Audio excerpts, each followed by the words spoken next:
Hey, welcome to Satisfy Personal Finance. Today, we're going to talk about an article that has changed my life. And it's actually not a personal finance article, but I think it has life lessons that has dramatically improved things for me, career-wise, finances-wise.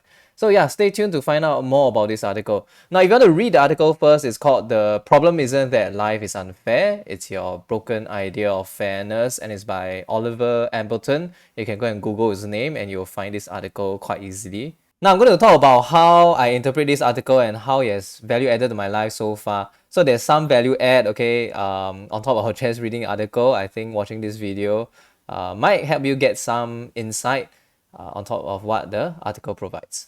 His first rule is that life is a competition and everything we are actually competing with someone or even something else. Be it you want to get a girlfriend, a boyfriend, a high paying job, or even winning a Nobel Prize.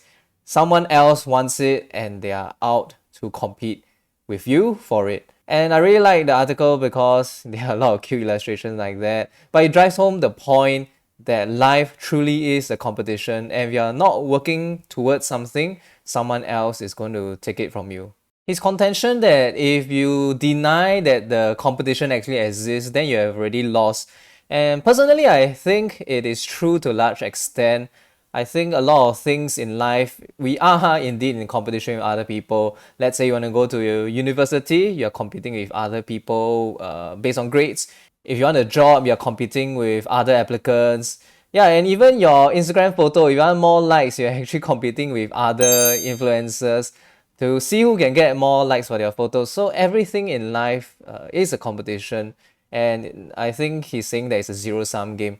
So if you are into getting all the achievements, being first, being a winner, then obviously this rule applies. But I think for a lot of people, our idea of happiness need not be in the idea of winning or even coming in top in your class, in your field. Provided you're okay being behind your peers, at least in material comforts like nicer apartments or more expensive cars. So you really have to honestly ask yourself, are you okay being behind your peers, at least financially?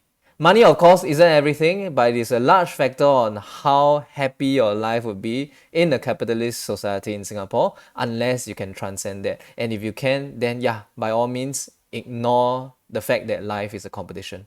Sometimes, it gets very, very tiring, and the rat race can be exhausting to the point where always trying to compete actually has the reverse outcome and make you want to quit. But mostly, I think that if you're not fighting towards getting something that you want, yeah, then you are just deluding yourself that everything will be fine and dandy. Hey, if you like my stuff, press the like button and go over to satisfy.com/deals. You won't regret going there for attractive sign-up gifts. And thank you for keeping my channel going. So if you are one of my tuition kids watching this, please go and study, go and do your work because it is a competition. O level is a competition. If someone else get the A1, then you'll be pushed to A2 because the bell curve is real. Life is a competition. Suck it up. Where this article really shines is at rule number 2, where you are judged by what you do and not what you think. So society judges people by what they can do for others, right? If you can save people from burning houses, remove a tumor, or make people laugh, that's value, and people are rewarded for value. So the author talks about how people think that if you have done something well-meaning, then you're a good person and deserve rewards. But that's not actually the case because people judge ability not by their virtue, and it's actually what value they give to society. So the author gives an example of a janitor actually is less rewarded by society than a stockbroker, and a cancer researcher earns less than a supermodel. And because of this, we think that life is unfair because we expect that society rewards those who do the best work, right? We think that writing the best song ever will get you the most reward, or doing something the best as you can. But actually, that's not how it works, and society actually rewards people who can impact the most people, right? So if you write a song, even if it's a terrible song and it impacts a billion people, and a billion people watches your YouTube music video or buys your album, then you have succeeded and you have earned all the rewards. You could perhaps write the best song ever, but if only one person hears it and thinks it's the best song ever, you're not going to get rewarded. So he goes on to elaborate, if you save a life, right, you are a small town hero. That's it. Only the town will remember you. But if you cure cancer, you'll be remembered forever. And this applies to all talents, even unsavory ones. If you get naked for one person, you can get them to smile, and you get naked for 50 million people, and you become Kim Kardashian. So I think this was really the glass crack moment where I realized how I should play my cards in order to earn a decent living. If you watch my video about being an ethical advisor, I thought at that time if I did the best job I could for my clients, I'll be rewarded for my efforts. And despite trying for almost 4 years, I did not get rewarded. I earned about $1,000 a month for about 3 to 4 years, and yeah, instead of reward, I actually got punished at every turn. I feel I had to work against unethical clients. I have to work against insurers. I have to work against okay, it was just a very uphill task that rewarded me very, very little. This article really put into perspective for me what I needed to do in order to make a decent living for myself, as well as still continue to do things in an ethical manner, and that is I needed to impact more people.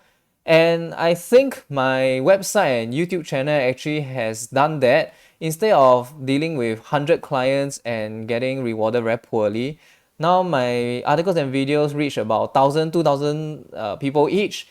And I think I earn quite a fair bit for it. In fact, okay, I've earned more than I've ever earned in the 4 years of being an ethical advisor. Well, I guess if you want me to review my earnings, okay, leave me a comment and let me know if you want to gable about how much I earn through my website and YouTube channel. And yeah, just by these two very simple graphs, I think that really gave me a light bulb moment where I realized I needed to change my business model in order to continue earning a decent living while still providing ethical financial advice. And I think that it has worked out quite well so far. And we move to the last rule that he has, which is that our idea of fairness is self-interest. So the author contends that most people think that life is unfair because things actually don't work out the way that the person thinks that it should work out.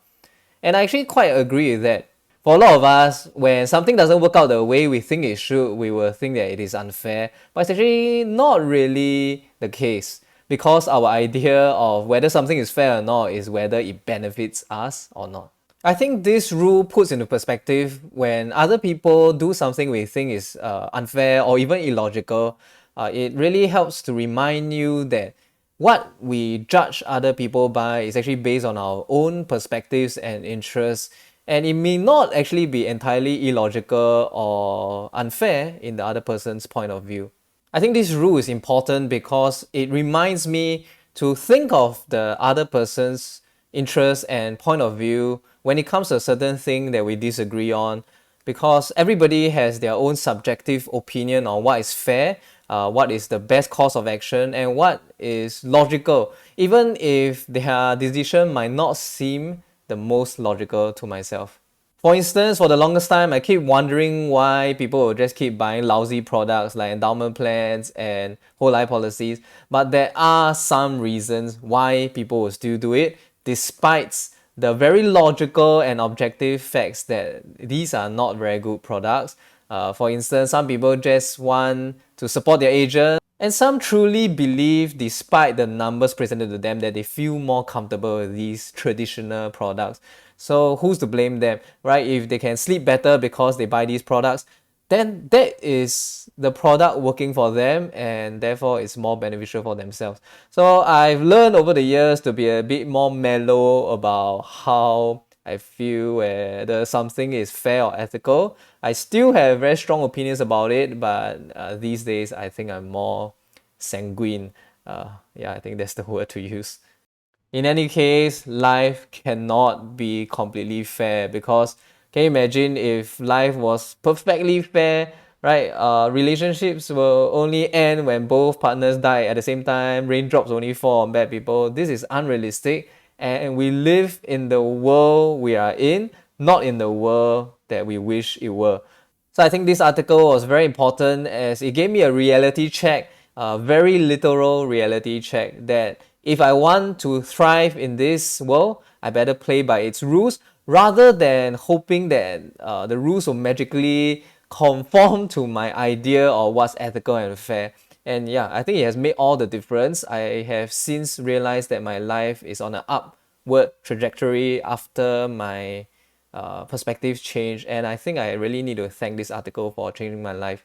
Now, this article I think is so open to interpretation and is something very subjective. So let me know your thoughts, whether you got any insight from this or any other wisdom to share. I find that after starting this YouTube channel, the comments keep coming in on my videos, such as my ethical advisor video, my whether I should go uni video, and I really, really love the input and have been trying to reply every single comment I can. Really very touched by some of the responses. So yeah, let me know what you think down in the comment box below. And if you like my content, as usual, please drop me a like, subscribe to my Telegram, and I'll see you next video.